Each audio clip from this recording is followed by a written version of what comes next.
program. Charles Moskowitz here. Michael D. Shaw is my guest. Mike, how are you? Well, hello from an unseasonably warm Los Angeles, and I know most of the country's going to hate me for that. Oh, I But know. here we Boston are. still have these snowbanks that look like rocks, and they Yeah. feel like rocks.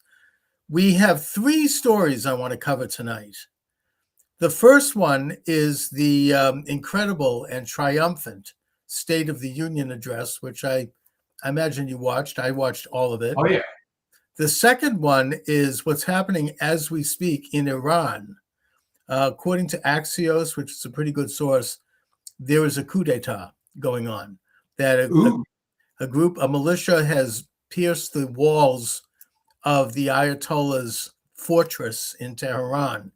And when I say fortress, this place is like, it has like thousands of people watching it, and the walls that are like, many feet thick. And I guess apparently they breached it, and it looks like a coup.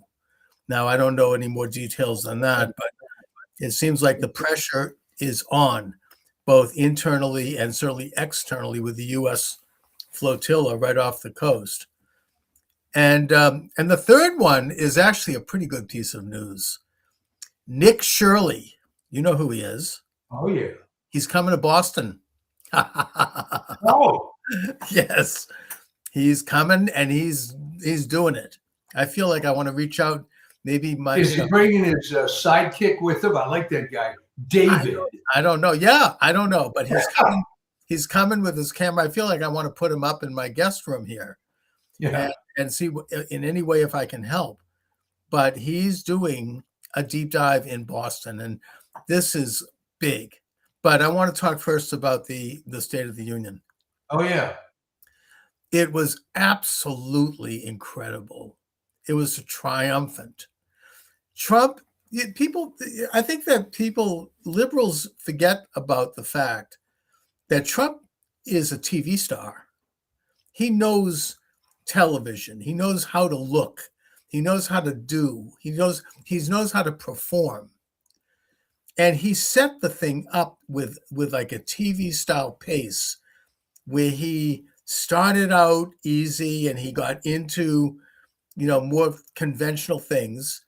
Then he got into the emotional part, where he brought people out, like the mothers of children who'd been murdered by illegal aliens, and that poor cop who was shot in Washington, who had been called out to try to clean up Washington, and he brought out military men who had made these incredible stories, which he told in a way that was really gripping and deeply emotional. And he was giving people Purple Hearts and Congressional Medals of Honor right there on the spot as he spoke, which shows like a person of action. He's like, not only is he speaking, but he's doing things. He's actually carrying stuff out.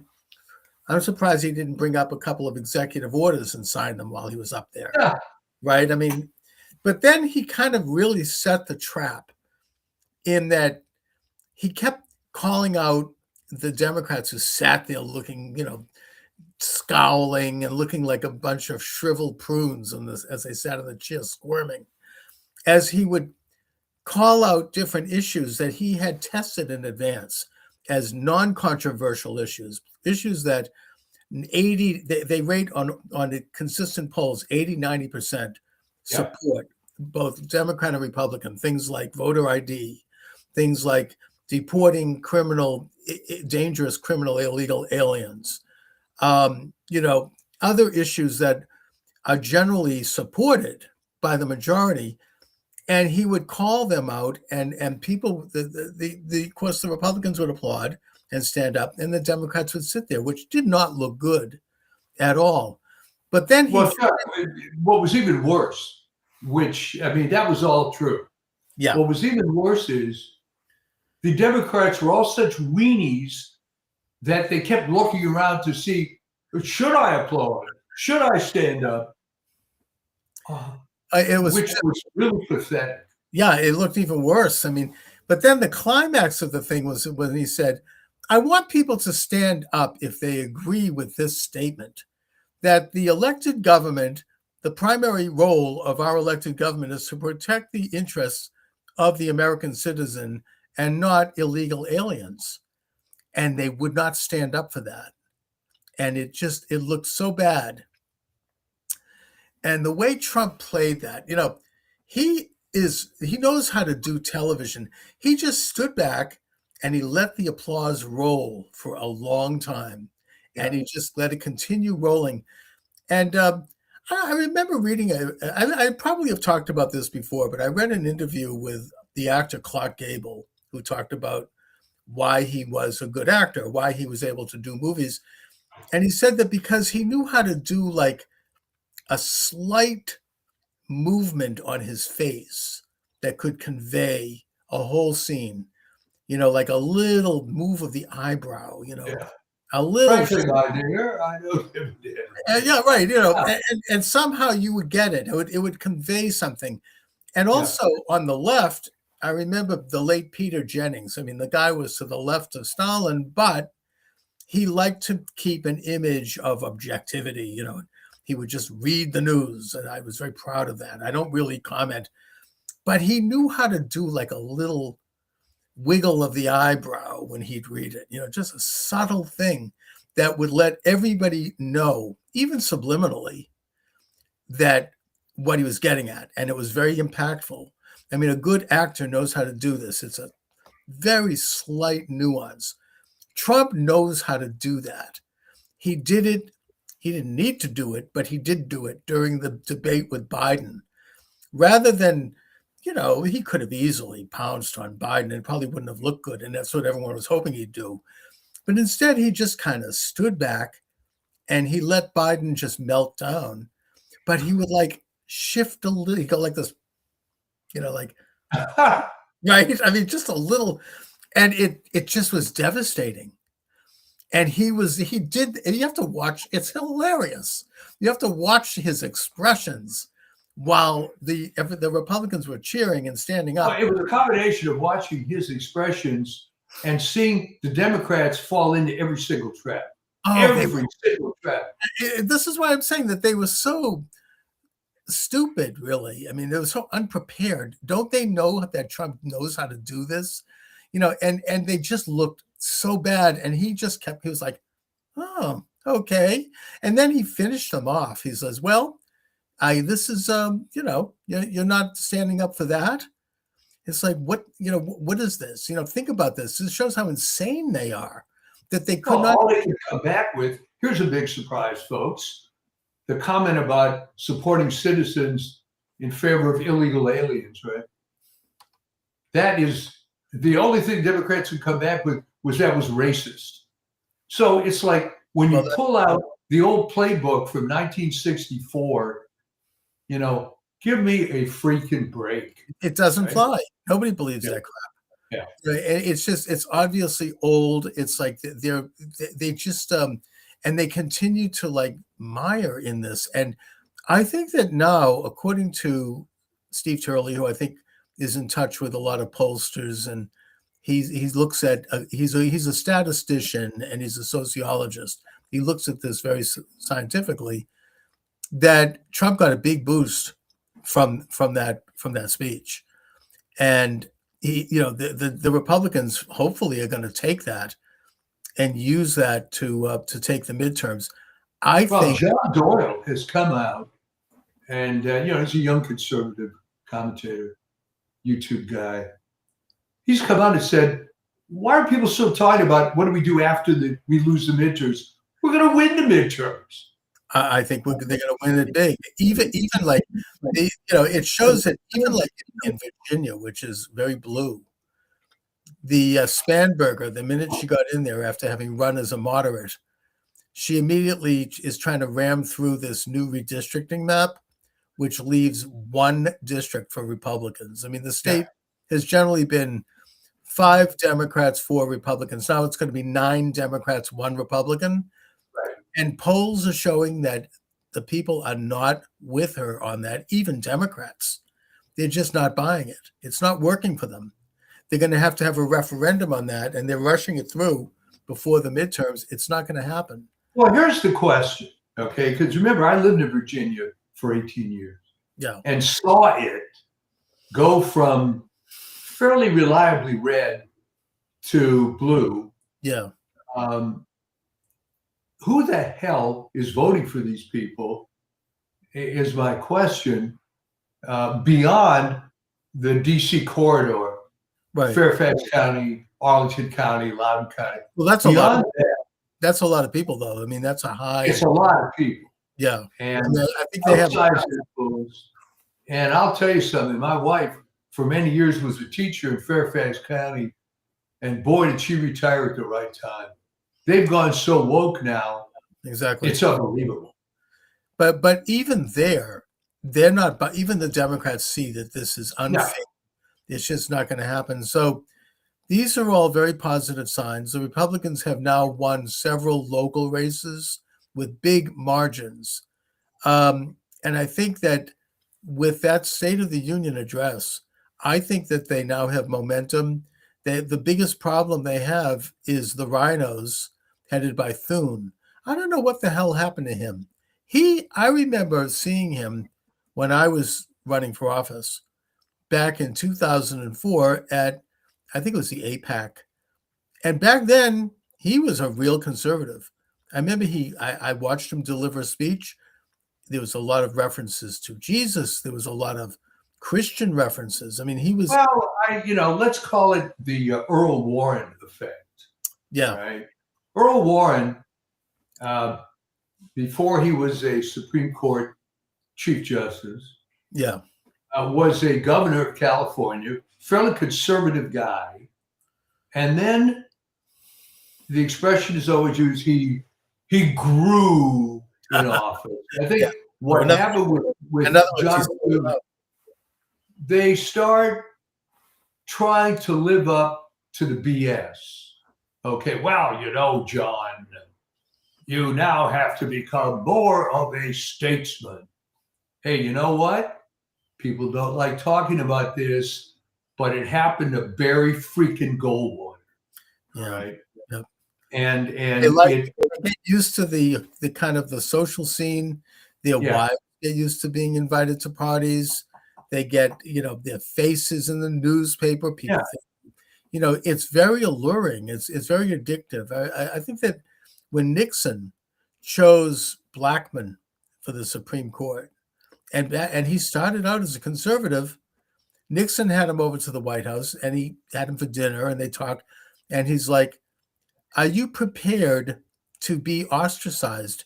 And is your wife prepared, more importantly, to not get invited to the great parties and to not rub shoulders with all the fancy people and the Hollywood people and all the in crowd? Because you're not going to get that if you're going to remain a conservative. And Blackmun is like, oh, yes, I'm a true conservative. Yeah, right. But he completely sold out to that. And it's a very powerful thing. We've talked about his case is kind of unique because after he died, they tried blaming that turn, which you correctly identify, on the fact that his daughter got knocked up, and that's why he became this pro-abortion guy. Right. I don't know how true that is. I think a lot of what you read, unfortunately, is try to rewrite history to give it a better spin. But you're absolutely right that by the way, these guys it's either his daughter or granddaughter is a well-known psychotherapist in the Boston area.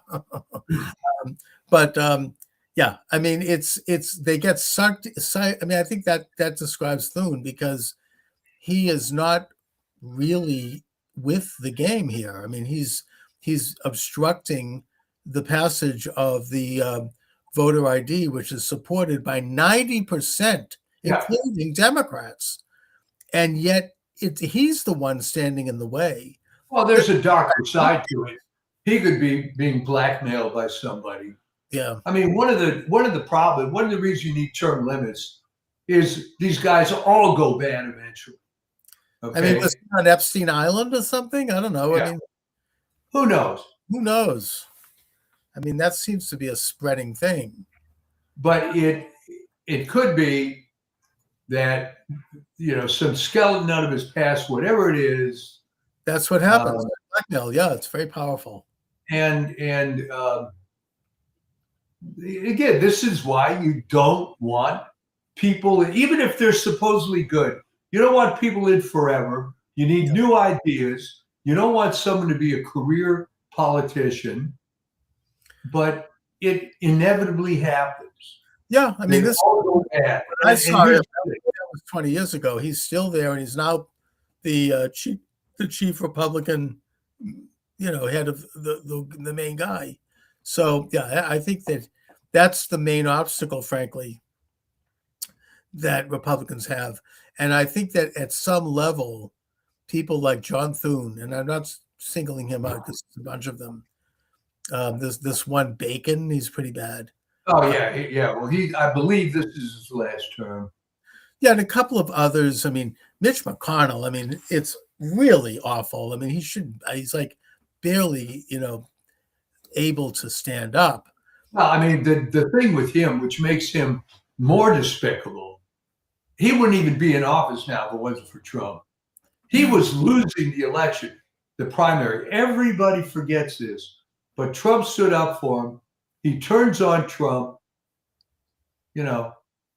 What a piece of dreck that guy turned out to be. And that's what's going on here. These are Republicans who would rather lose if it's bad for Trump. And even John McCain, he was the classic. John McCain was responsible for hoisting Obamacare because he just wanted to spite Trump. He didn't want to, so he screws millions of Americans who now have they have to pay thousands of dollars in a copay before they get to a a product. It's like it's been a bust, and he didn't care. He just wanted to screw Trump. The way his whole career was sanitized is really awful. Yeah. First of all, he was never any good. He was always corrupt, but he had a lifetime free pass based on the fact that he was a POW. Right. Although he was the only POW in the history of warfare who gained weight while a prisoner. All right, whatever. It was, remember the savings and loan scandal? He was part of that. Yeah. And even as a military man, apparently he was involved with things that I think he was doing some kind of prank that resulted in a $100 million plane crashing into the ocean. Yeah. Now, he would have been in the brig, but for the fact that his father and grandfather were high naval officers. So he was another bad one. All right. And, but his case was probably the worst example I can think of where he did something that was so detrimental just so he could get back at Trump. That's right. I mean, that's what's going on now. You have these spiteful, it's like Mitt Romney is, of course, another example of that. Just sour grapes. Trump has created a whole new way of doing things, of thinking, and they don't like that. And they're angry about it because they didn't do it and because they can't do it. They don't have the personality to change. So they're turning their anger, they don't care about the country. It's all just like, we're gonna get Trump. And I mean, in that sense, they're worse than the Democrats. Who cares? The Democrats are in the minority. Nobody, of course they're going to be into this crap. But it's this internal, and some of them are in the House too. I think that Johnson is not one of those, but there's something about him. Talk about blackmail. I'm sorry, there's something going on. Well, here's the thing that you have to remember, which is sort of a weird factor, but it's true.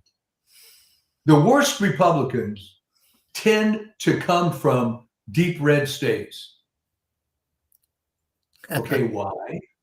Yeah. Because if you could put on a mask and act like a Republican, if you're Lynn Cheney or you can name dozens of them, soon they're all from deep red places. All right. You can't be a traitorous Republican in California or New York, but he could sure as hell do it in Oklahoma Yeah, and look, that's exactly what's happened. And they probably were not even Republicans. They just ran as a Republican. Yeah, well, you run it exactly. That's the only So way you can win an election. And they're just they get in there and they're just not playing ball. It's well, in the case of this Bacon guy, I yeah, believe he's from Colorado. He's in one of the Republican districts, hard red district in Colorado. right. So he could be the worst guy in the world, and he's going to get elected. And they've got to figure out how to primary people like that. But remember, it's a consideration. Wow, we'll have a Team R guy in there, right? So why spend the money on somebody else? And it's just too bad. Yet another argument for you don't stay in more than 2 terms. I would think and Trump has tried to do that. He's called out, and that's another one of these issues that is supported by the vast majority of Americans, both Democrats and Republicans. Well, I mean, the reason it's so heavily opposed on both sides by the office holders, if you look at most of these people, you'll see people who are failed individuals otherwise. All right, an extreme example would be AOC and these harpies that are in the squad. People that have no marketable talent, are disgusting human beings, and manage to get elected. All right, great. But there's plenty of them that are, let me be kind, are not exactly impressive characters if you meet them. All right. Right. I know. So it's not only that they're getting involved in corruption. These people would be happy to get a job at fast food, Right. No, I get it. Yeah, I know what you mean, and I've seen it myself, and it's it's an eye opener. But they're hooked on this adulation they get from the establishment. That well, what was how qualified was your opponent, Barney Frank? Other than being a flaming homosexual, what did he bring to the table? Well, I mean, he actually, of all the people in this state, he actually did have some talent. I mean, he was, in terms of his lawyer, his legal thinking, and his rhetorical abilities, he was pretty quick on his feet. He was a good learner.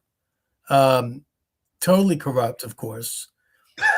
Talk about Jeffrey Epstein. I mean, God, I mean, he was, even the Globe front page news, they asked him to resign. I mean, he had scandals, but he knew how to kind of weather it and eventually secure himself a safe seat. He wasn't going anywhere else, but he was pretty quick. I have to give credit where it's due. I mean, you didn't mess with him, and he could be, oh boy, I mean, he could be vicious. I mean, he'd cut your throat in a minute. I mean, he just, he knew how to play the game of politics, and it's a nasty game. Speaking of which, I mean, I watched a portion of this documentary about Barbara Jordan, okay, who, by the way, was actually somewhat conservative. And when she was running for the House, the person that attacked her, called her a lesbian, called her an Uncle Tom or an Aunt Jemima, used racial, was a radical black candidate, not a white guy. She wasn't, the conservatives knew she was conservative, generally worked with her and respected her. It was this radical leftist who just ripped her apart. And her answer to it, I wish the people felt this way now. She's like, hey, politics is a tough game. It's not beanbag. We're going to be in a position of influence if we're elected, where we can have an impact on the lives of people. So if you can't take that kind of stuff, you shouldn't get into politics. That's how it is, which I think is, I mean, I wish people took that attitude a little bit more in life rather than be so whiny, like somebody's like, oh, they said something that it's a little insulting or it's a little offensive, and they're like absolutely having a meltdown. No, she's like, hey, this is just public life. This is how it is. Well, you hit a topic here that's of great interest. It's kind of the feminization of society. Exactly. The point that, this is verbal abuse and blah, blah, They blah. just go Why on and can't on. you be nice? Trump makes some stupid comment. Who cares? I mean, but they're going to make this is going to be. I mean, I think that already people have moved on from that because, it's like well, I remember back, this was like 30, 40 years ago, when John Silber, the president of Boston University, ran for governor. And he was kind of like a Trump-like figure. He's pre-Trump Trump. He would speak, he could be very vulgar and he could be very insulting, and he spoke his mind. And the Boston Globe did not like him, and they referred to it as the Daily Silber Shocker, the Silber Shocker today. So they elected this mild-mannered, typical liberal Republican Yankee named Bill Weld. And, but Silver would have been a much more interesting governor. He was like, as I say, he was almost like a pre-Trump. And he was a Democrat. But I was a big fan. But Well, Weld was a safe. exactly. Yeah. He was one of these hail, kind of the old breed, came over on the not the Mayflower, but with the Puritans. It's like this was the old Boston, very old Boston, pre-Irish Boston. He was one of the last of them. But he's an interesting guy too, actually. But anyways, with Trump, I mean, I think that most people understand that he's created a style that is now, fortunately, quite acceptable. I wish that I had known about Trump when I ran, because I would have been very different, looking back at it. And I think that you have liberal Democrats like Gavin Newsom, for example, who is trying to imitate Trump, and it doesn't work for him because he's not smart enough. He's for not. one thing. He doesn't have the personality for that. He can't do it. He doesn't have the wit. I mean, and let's be honest, he doesn't have the issues. I mean, what you saw in the reaction to the State of the Union, if there were any doubt, which of course there isn't on your part, right? There is no good faith in the Democrats. There's none. There's none. And if all you could do is criticize the tone of the State of the Union, or the fact that they got nothing. I mean, what this despicable Abby Phillip from CNN started comparing it to low intelligence. Frankly, I mean, I've watched her. No, she's complete DEI. Yeah. Right. Well, I'll tell you who freaked out about Abby Phillip's reaction was Megyn Kelly, who did this little thing on her TikTok. And Megyn was dropping these F-bombs about how awful Abby Phillip's reaction was. What has this brought ever done in her life? And yeah, they just had nothing. And a lot of them actually admitted that Trump blew the lid off of that speech and really changed the whole trajectory. He really brought back, he reminded people of why he was elected. He retouched upon all of the themes of his presidency. He ended the speech with a pretty traditional, kind of flourishing, sweeping speech. He didn't go into the gutter at all. I think people were hoping he would. The liberals were. Like, for example, he could have really attacked the Supreme Court justices, but he didn't. He brought it up, and he said, unfortunate decision. He's very statesmanlike. Well, even that, he was criticized because evidently you're supposed to bend the knee to the Supreme Court. Oh, yeah, sure. For whatever reason, Well, I mean, no president does. I mean, going way back. I mean, that's just part of it, the game. But he didn't go down and get heavy with them. I know that I was watching as he came in. He completely snubbed Coney Barrett. He didn't even look at her. He just what a disappointment. Oh, I know, and terrible. And I'll tell you, I've got to tell you this, and no one's going to believe me. But when she was being considered, I just got such bad vibes. Yeah. It was like too much. It was too good, right? well, she adopted all these kids from Africa and she does this and does that. And I'm thinking, no, no. Because I'll tell you what she reminded me of. There was when a parish we belonged to many years ago, there was a woman who was big activist, took care of kids, big charity and so on. And externally, looked great. Her own family was in total disarray. And it was pretty obvious that she was doing it for personal aggrandizement. It just was so insincere. And I got that vibe. I got that vibe on Amy Barrett. It just didn't make sense. It just didn't work. And I think that maybe it was because Trump it was the last weeks of his presidency. Yeah. And I think he just maybe felt like he wanted to get somebody who was going to be a little safe to get in. He didn't want to have another Kavanaugh thing, which was really disgusting and wrong and showed how low. I mean, well, here's the thing. There were probably other women that would have worked out. It's just, you got to, I'm not comparing the two. Sandra Day O'Connor was no great shakes. Right. Reagan could have brought in somebody better, I think. I think so too. I mean, they were, could have brought in maybe Condoleezza Rice. She's not bad. I mean, it's a disappointment, but he handled it very statesmanly, which he has the capacity to do. And I think that at this particular occasion, it was appropriate. And he really made the Democrats look horrible, bringing in the hockey players, and they couldn't even stand up for them. Well, I mean, their excuse was, well, how come they didn't bring the women's team? The women's team didn't win the gold medal. First of all, he did invite them, and they said they weren't going to come. Yeah, well, that was the other point. Yeah.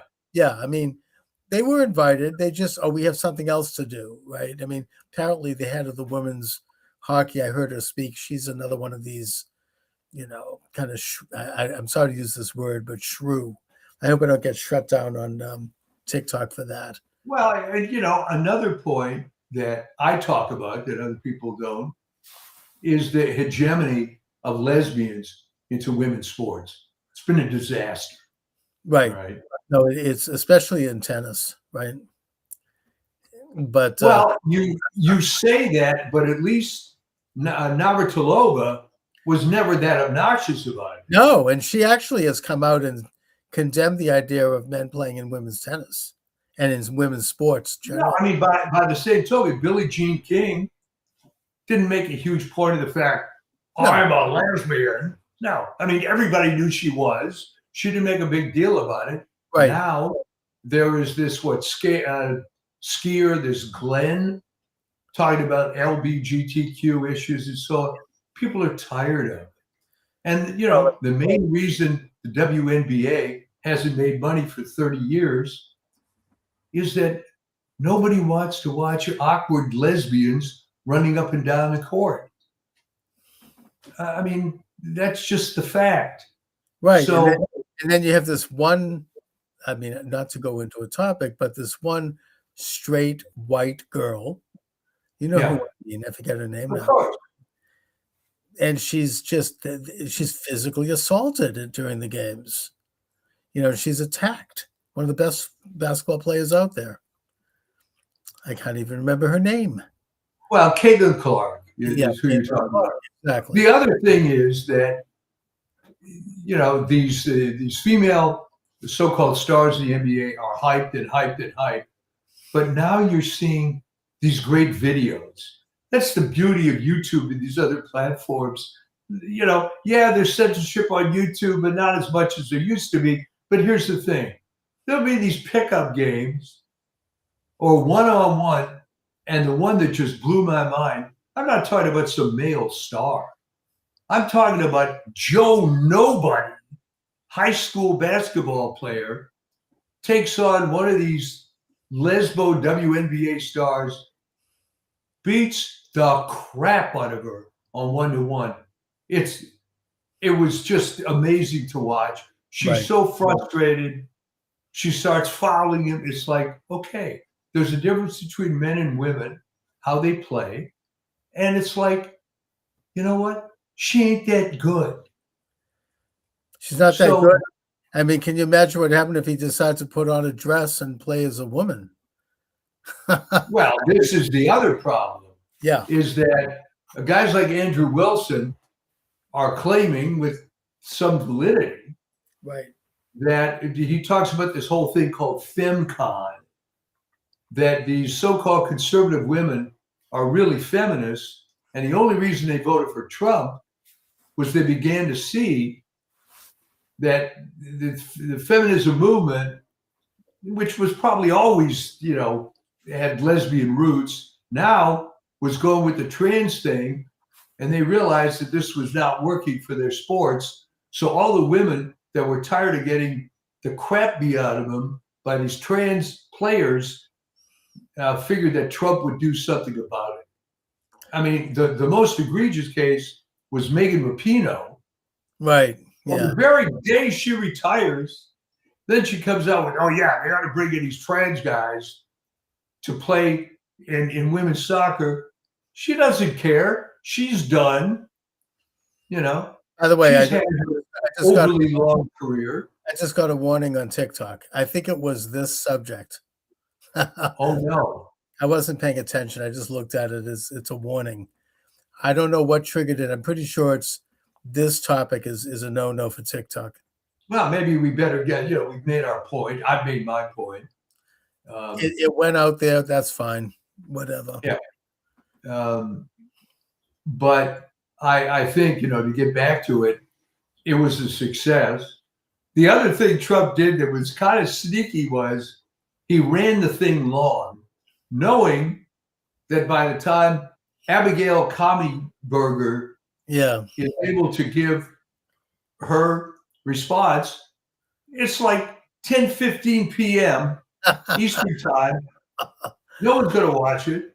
Did you watch that at all? I mean, I saw about 3 minutes of it and shut it off. It just was dull, and it was the same old crap. I mean, no, I didn't. My wife and I have been binge watching Stranger Things, and I thought, this is great. We've seen the Trump thing. Who the hell wants to see this? And how this woman got elected, it just still blows my mind. I mean, I understand Mamdani because New York is crazy with politics. no. They vote for the worst candidate almost routinely in New York City as mayor. I mean, when was the last time they had a good mayor in New York? Probably Giuliani. Yeah. The last one, And how long ago was that, my friend?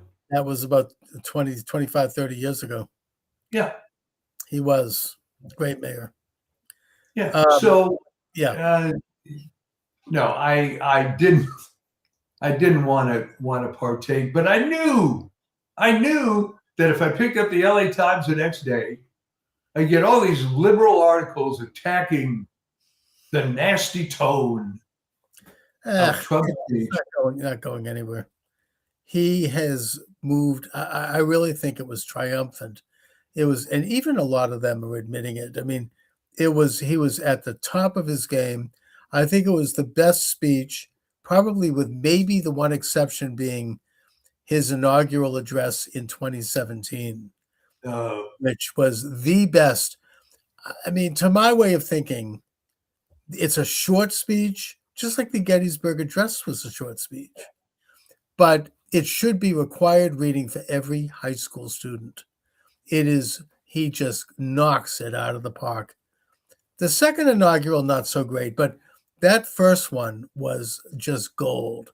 And I think Trump is back to that. His cabinet is running on all cylinders. Every one of them, and with maybe the only one that I'm not crazy about is Pam Bondi, but other than that, they are just kicking ass, every one of them. It's probably the best cabinet since Lincoln. And I think that the economy is moving in the right direction. it's still not there, but people understand that Trump inherited this massive disaster. He laid that out at the beginning of his speech, and I think he made that case very effectively. You can't turn an economy around on a dime. I mean, Scott Bessent, I heard him on with Bannon before he took office, talking, and he predicted exactly how it would go. And he made the point that you cannot make an economy switch over like quickly. It has to be done, and there's going to be somewhat of a down period before we make a turn. And he laid it out by in time periods, and that's becoming true. I mean, it's really working in that direction, and I think that we are turning the corner on it.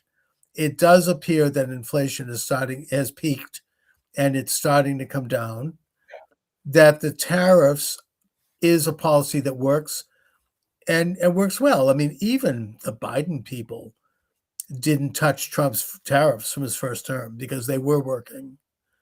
And they continue to work. And Well, people what I like about that, if you remember, Trump made a reference briefly to 22 Nobel Prize winning economists who said that the tariff thing was going to be a disaster. They were all wrong, of course. And they and these people who know nothing about it, and they just look at, and they send some reporter out to the interview somebody they pulled out from under a rock. Oh, they know nothing about the economics of it. Now, I'm not claiming that I'm a genius on it, but I've read a little bit. I mean, one of the definitive books on the history of tariffs was actually written by Pat Buchanan, and it's a very good read. And tariff policy is part of the American system that goes back to Washington. It's not new. Yep. It's you have low tariff presidents and high tariff presidents. Actually, FDR, Franklin Roosevelt, was a high tariff president, and it worked well. So it's not even a partisan thing. And no, it's just that, yeah, of course, if you look at this line of demarcation, as I think we discussed a little bit last week, you have, after World War II, you had this Marshall Plan for the world that's supposed to last forever. So now, if you're going to start to pull out of it after 80 years, please, you're going to have everybody who's alive in the United States, this is the way they've been living. Oh, yeah, we give away everything, and everybody screws us, and that's just the way it is. So if someone raises their hand, stop, there's going to be a lot of reaction to it. And, I've been involved in small business, of course, my entire career. And you come in and you inherit something that maybe was going on for X number of years. And no, we're not going to do this anymore. And there's always going to be this chorus of, Mimi, you always did it that way. Why are you changing it? Well, because it didn't work. That's why. That's right. And I think that Trump is turning the tide on the civilizational policies of the world, with the United States being the hegemon of the Western Hemisphere, which has been the policy since James Monroe, the Monroe Doctrine. I mean, it's getting back to basically the American functionality, the what works, what's always worked. And the other thing is that, now you're getting some victories. Apparently, what foreign policy was supposed to be about, are you old enough to remember on the Ed Sullivan show, they'd have these guys come out spinning plates? Yes, I do. And you just want you spin plates, and you go to the one at the end and start. Yep. So foreign policy was supposed to be, how many plates could be spinning? We're never going to resolve anything, but if we could just keep everything at a stalemate, somehow we've won, which is just complete crap. No, but that was the way it was done for so long. And Trump has made the point that actually the action in Venezuela was a huge success, in that it not only did it cut off oil to Russia and China and Iran, but it's bringing that oil into the United States. I mean, the U.S. has taken over that company. That the new government in Venezuela, maybe publicly, is complaining, but privately they're working with Trump and they're on the phone with Trump. And now the same thing's happening in Mexico, taking out that drug cartel. I mean, I had a conversation with someone whose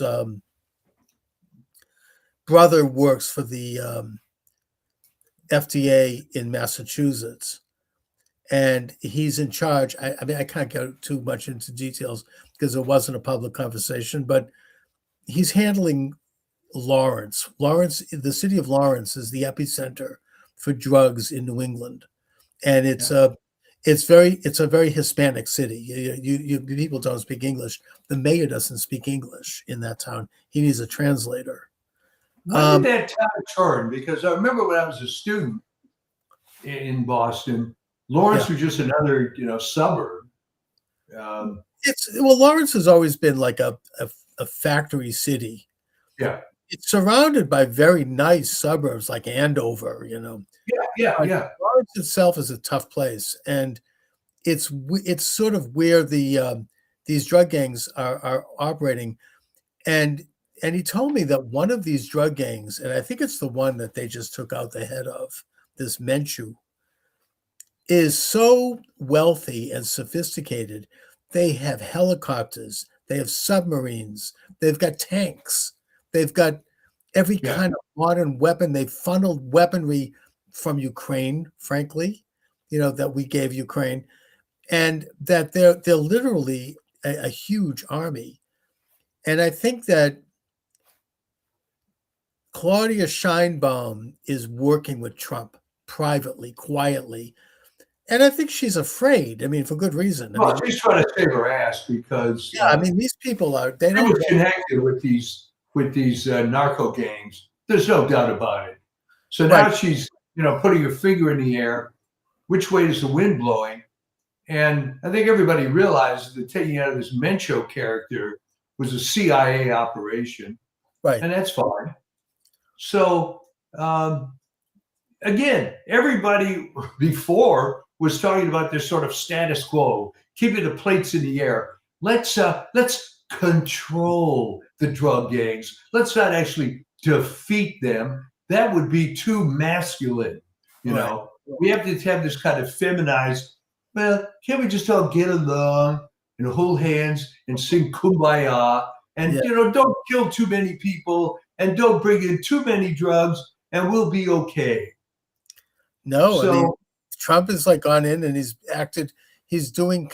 gone back to normalcy in a way, to a term that was popularized by Gamaliel Harding, right? Back to normalcy, I like to say. Warren Harding, he's taken out the drug boats. Now he's taken out the drug kingpin, and that it's really lancing a wound in that country. And it's going to result, I think, in a real war against these drug gangs. The other thing that people don't want to talk about, certainly the left doesn't want to talk about, is that the only reason why that hasn't spilled over into the United States is because Trump has deported these people and arrested them. And if he can't deport them, at least they're taken off the street. And if Biden had been in office, we would be having that here. It was already happening. I've talked to people about this. It was reaching a point where they were going to start to control areas. I mean, we know that just before Trump took office, you had Tren de Agua taking over buildings. I think in Denver, was it? Aurora, Colorado, Denver suburb. Yeah. And that it would have, had there been an incident like taking out of Mengu or whatever his name is, that would have spilled over the border into the United States, and there wouldn't have been a lot we could have done about it. The only reason it didn't is because Trump is in office and he took these people out with ICE and with. One of the reasons you're not seeing these kind of editorials is sort of related to why there's been zero media coverage of the COVID disaster. It's that they don't like seeing analyses of failed policies of the past. Okay, you want to keep this sort of narrative going. And I'm telling you, it cuts across everything. John Doyle is doing this Black History Month thing where he starts talking about these various things that we were taught, Harriet Tubman and Tuskegee Airmen and Martin Luther King, whatever. Right. And, I think one of the early ones for February was Harriet Tubman. He said, this is a complete myth. She was essentially a paraplegic. She couldn't have done any of these things that have been attributed to her. And indeed, the only historical quote source was some guy wrote an article some years after she died. And that became, some sort of revered text. And he just goes into this mythology, which seems to serve as a lot of how our history is presented. There is a lot of mythology. I mean, I don't know if do you ever listen to Matt Walsh, the podcaster? Yeah.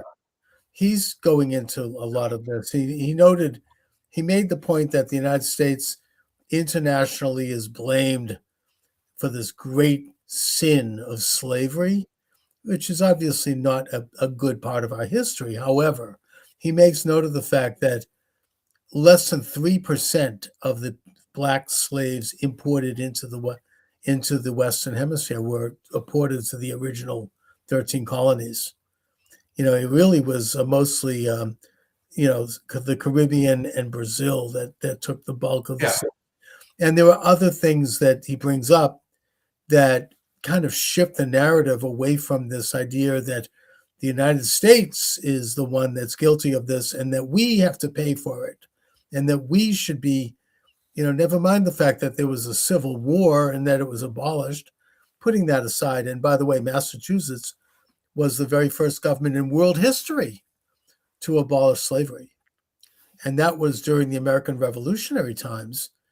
And the reason they abolished it was because of certain lawyers, among them Theodore Weld, who was Bill Weld's ancestor, brought law cases and made it expensive to own a slave because he had clients who were enslaved and who sued for their freedom.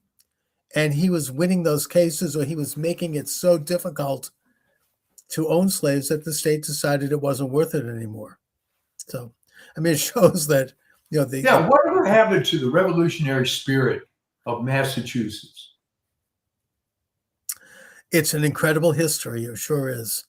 It's now it's just it's so corrupt. I mean, I think that Maura Healey, the governor, she's a radical leftist, but people had a certain hope that she might be different. I'm even going to admit that I thought she might be different for one reason. Oh, dear.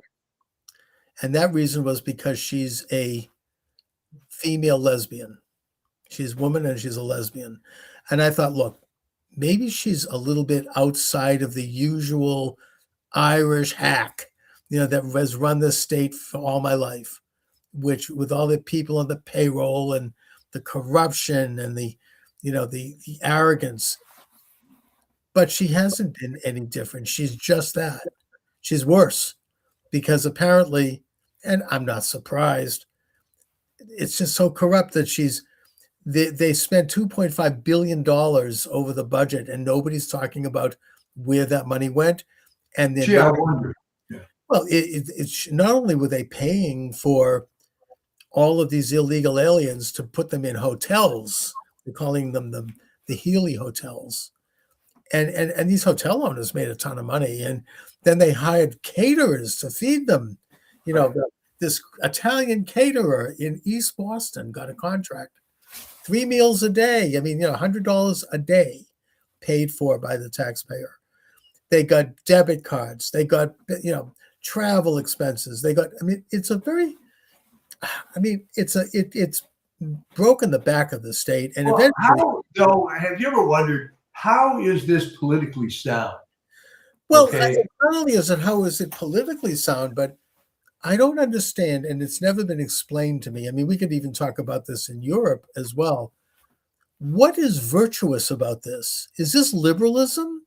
Why is it a virtue to fly in thousands hundreds of thousands of African and Arab, primarily men. They're not poor. As an Uber driver, I've given them rides. I see that these guys are well fed and well bred. They're not, I don't blame them for coming, but why did our government spend that kind of money to bring them here? It All doesn't. right. Well, the politics of it is that, and again, you and I have been out of school for a few years, right? Yeah. If you look at the educational system now, a large component is getting white people to hate themselves. Right. All right. And if you believe that, then a way to assuage your guilt is going to be to give it up for this group. But then, and here's what it ties into this other problem. There was an expectation that Pam Bondi should have somehow apologized to these Epstein survivors that were in the back of the room when she was giving testimony. Right. Well, from a Catholic theological point of view, you can't really confess the sins of another person. All right. Yeah. So that's meaningless. All right. So the collective guilt concept is complete crap. It has no philosophical or theological implication. However, in an atheist society, it makes you feel it's your little connection to vaguely to this, oh, I'm suffering for the sins committed as a whole, I guess by my race or my generation or whatever. It's all garbage. It makes no sense. That's why Unfortunately, we had to endure this mortifying spectacle of Clinton and Obama traveling around the world and apologizing for the United States, right? To every country. We're sorry. yeah. I mean, much to the discredit of the leadership of the church, they never came out and said what I'm saying, which is 100% true theology, by the way. No one could challenge me on that. All right. You can't confess the sins of other people. Doesn't work. No, I mean, it makes sense to me. And so, but there's no explanation for why this was, and meanwhile they're displacing, and this goes to the whole scandal that that Nick Shirley has uncovered also. And Trump very brilliantly noted that if they get to the bottom of that, he could balance the budget tomorrow. Which is the truth. And he put J.D. Vance in charge, which I think is interesting. He's the vice president. He wants to run for president. He might be in a position where he's going to have to do it. It's not like putting Kamala Harris in charge of the border, she was put in charge of the border knowing that she wouldn't do anything. Well, I think they did that because they wanted her to look bad. But this is different. I mean, Vance is actually going to have to deliver something because he wants to run for president. I'm just talking about the political reality of it. Well, this was the old inductive reasoning. Okay, I mean, I've been around for a while. You've been around for a while. You don't remember when you were a child, the taxes, not that you paid taxes, but right. The cost of living was lower. It didn't generally require two incomes. And then it was sort of like, well, what happened? Why is it that no matter how much money we take in, it's not enough? Then you realize the only factor is corruption. Massive corruption. It's because I'm going to be blunt here. The Epstein files have shown us that we're feeding on an international level an elite that's involved with eating babies. All right. Let's leave it at that. All right. And it's shocking, and you don't want to think about these things because it's too ugly. But a lot of the stuff that's been said, I'm glad I'm not on TikTok right now because the whole thing would blow. A lot of the conspiracy theories that were talked about, starting with Pizzagate, it's now been proven to all be true, and much worse. It is so ugly. Now, the New York Times today, Trump had an accusation, okay? they found one woman make an accusation, and apparently the files on this are missing. All I can say is, good. I hope they don't find them. I mean, you don't think Clintons and the Obamas, I mean, talk about getting rid of files. I mean, you can't even, for Hillary Clinton, you can't even read her speech that she delivered at Wellesley College when she was the valedictorian. She had that classified. Yeah. So that shows that Trump understands how politics works if he did that. Great. But even if that were true, it's nothing compared to what these demons like the Clintons. I have to think that they are probably the most evil people alive, possibly in modern history. I mean, I've thought this going back to when he was president. And, I was doing some radio back then, and just the things that were coming out about them, and frankly, the murders and the other things, I think that's now all. The fact that what little did come out that Right. was being suppressed. But this whole, they're like the worst example, but it's really rotten at the top. I mean, do you remember the Franklin cover up and who the author? I interviewed him. I should get him back. He did he revealed it.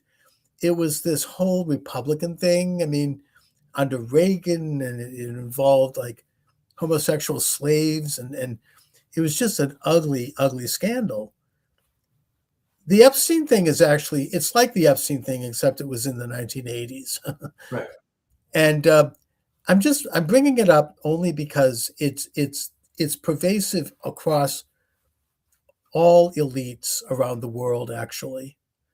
And they all are involved in a different kind of morality, a different way of being than you and I, who are paying all this money in taxes. We're here working our ass off trying to retire and looking at our income, and it's never going to be enough. And these people are traveling in this kind of rarefied world that is unlike anything you can imagine. The Jeffrey Epstein stuff opens the door a crack in terms of what they're doing, the satanic nature of them, the corrupt, rotten nature. It's almost like, what the Bible talks about with Sodom and Gomorrah. It's really, really bad. Well, sure it is. And you may remember a movie that Nicolas Cage was in, I believe the late 90s, called 8 Millimeter. Did you ever hear that movie? I think so. This is really going to explain some of it. The idea was some rich guy dies. His wife is going through his stuff, finds an 8 millimeter movie that appears to be a snuff film. So she wants Nick Cage to investigate whether this is real or what the hell this is. Mm. So he goes out and through this long process, finds out indeed it was real, that it was commissioned by this guy. And when he finally confronts the people that did the filming and the lawyer that arranged it for this rich guy, he said, I don't get it. This guy could have a million prostitutes. I mean, what is he doing here? Why did he do it? And the lawyer looks at him and kind of doesn't understand his ignorance and say, because he could. Yeah. Okay. Because he could. Well, that's what Bill Clinton said in his book. When the only time he mentioned some of the scandals that he was involved in, like with Lewinsky and all of that, he goes, I did it because I could. That's all. And that's what this is about. Well, this is a demonic situation where there's no conscience. No. I mean, it's not even good versus evil anymore. You could say demons are evil, I guess, but you're not really talking a typical human being that has a conscience.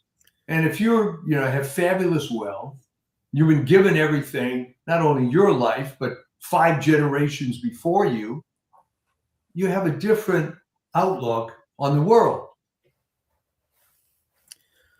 Right. But I mean, in a sense, like you and I and most of the people that we know, when I look at this Epstein stuff, we're like normies in a lot of ways.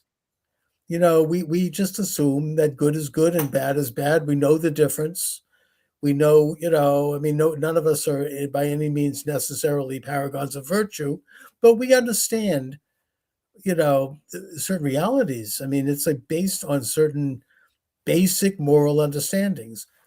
These people don't have any of that. No, I mean, the Clintons are, it's like another universe, really. I mean, am I imagining this? I don't think so, because I mean, I've observed them and others pretty up close for decades. And it's a very dark place that they operate from. But in a sense, I mean, I've had a few glimpses of this, minor glimpses way from the periphery by people that I've observed, some of these people that over the years, a couple of people in my synagogue, for example, who, they have a mindset that is like this. It reminds me of the Clintons. It's like they don't realize that they operate like they're in another world. It's like there's nothing, it's very privileged, and they don't, these are not people who actually do anything or create well, I anything. mean, the difference is you could be a psychopath Yeah, and be in prison, but if you have the right connections, you're not going to get prosecuted and you're not going to get caught. Um, right. And I mean, if you talk about, um, and I had some friends who were DC cops, the Seth Rich thing, they said, look, here's what happened. All right. right, This was a hit guy, probably from Eastern Europe, that was brought in, killed Seth Rich, left the country within hours, and most likely was killed when he got where he was going home. right. So it's very difficult to solve murders like that, especially when you threaten the family, which they did, of Seth Rich. Right. Remember, originally it's like, wow, what the hell happened? We got to look into this. And suddenly his family quiets down. Yeah, it's the same thing with Vince Foster, right? I mean, found like, Same thing with Mary Jo Compagni. Same deal. yeah, Right? and by the way, I mean, Christopher Ruddy, who wrote the book about the murder of Vince Foster, he's taken a 180-degree turn. I mean, Yeah. he won't talk about that book now. I don't know who got to him, but a lot, it's a very difficult thing. I mean, Gary Webb, remember the reporter? He wrote a book from San Jose Mercury News.